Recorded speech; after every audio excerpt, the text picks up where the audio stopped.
તમારી સામે સવાલ ઊભા કર્યા છે કે રમેશ પોલરા એનો પાર્ટનર છે, એક બનેવી છે, તો કઈ રીતે વેચાઈ જાય? આ સવાલ કોંગ્રેસની અંદર પણ ઊભો થઈ રહ્યો છે। ચેતન અમારી સાથે જોડાઈ ગયા છે। ચેતન, હાલમાં શું લેટેસ્ટ અપડેટ આવી રહ્યું છે? કારણ કે 4 અને લગભગ 35-36 થઈ રહી છે। શું ખબર આવી છે? ફોર્મ રદ થઈ ગયું છે કે હજુ ત્યાં ચર્ચા ચાલી રહી છે? કેટલો સમય બાકી છે હજુ? ચેતન,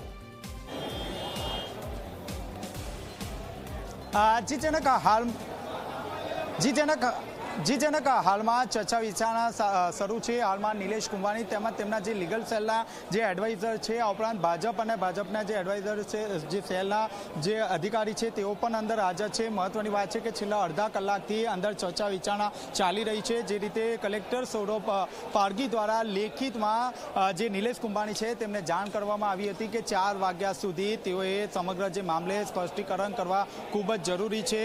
અને 4 વાગ્યાના અરસામાં નિલેશ કુંભાણી સહિતના જે નેતાઓ છે તે નેતાઓ અહીં આવી પહોંચ્યા હતા। તેમના જે વકીલ છે તે વકીલ પણ અહીં આવી પહોંચ્યા હતા। અને હાલમાં આપ સીધા દ્રશ્યો જોઈ શકો છો। હાલમાં જે છે તે આખું જે કલેક્ટર કચેરીના જે દરવાજા છે તે બંધ કરી દેવામાં આવ્યા છે।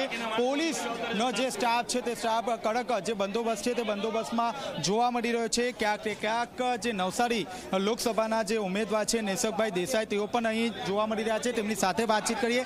જી કાકા, શું કહેશો? હજુ સુધી કોઈ નિર્ણય નથી આવ્યો? આવે છે, નિર્ણય આવે છે અત્યારે આવે છે। જમીલ શેખ નિલેશ કુંભાણીના વકીલ જોડાઈ ગયા છે।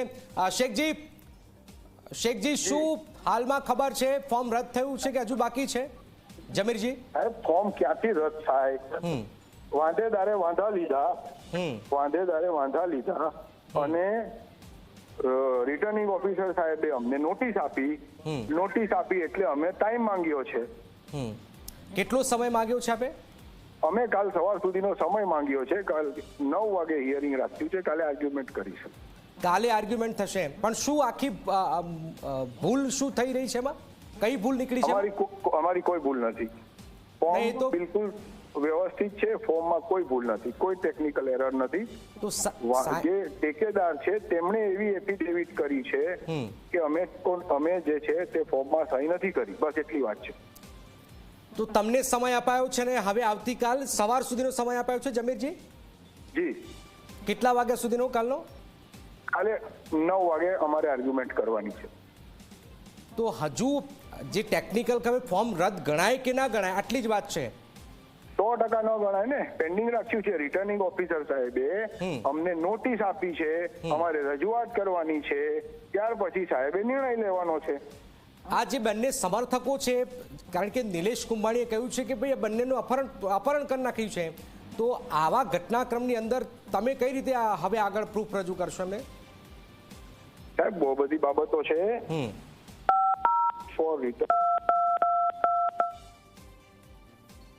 જી જમીરજી, છે કઈ રીતે ફોર્મ રદ થાય, કઈ રીતે ન થાય, એવી રીતે ફોર્મ રદ ના થાય બધું બતાવીશું। ટેકનિકાલિટીઝ બધી અમે બતાવીશું।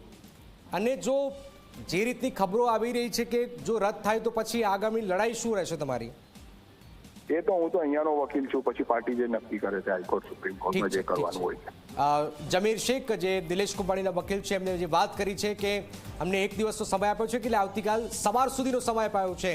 અમારી રજૂઆતને સાંભળીને પછી અધિકારી નિર્ણય લેશે, એટલે કે આવતીકાલનો સમય અપાયો છે। આ ફોર્મ રદ નથી થયું, આ એક મોટી ખબર હાલમાં સામે આવી રહ્યું છે।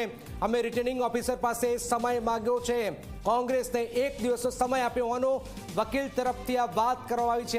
અમારી રજૂઆત સાંભળીને અમને થોડો સમય અપાયો છે, ફોર્મ જે છે એ રદ નથી કરાયું। આ એક ખબર હાલમાં સામે આવી રહી છે, સમય અપાયો છે અને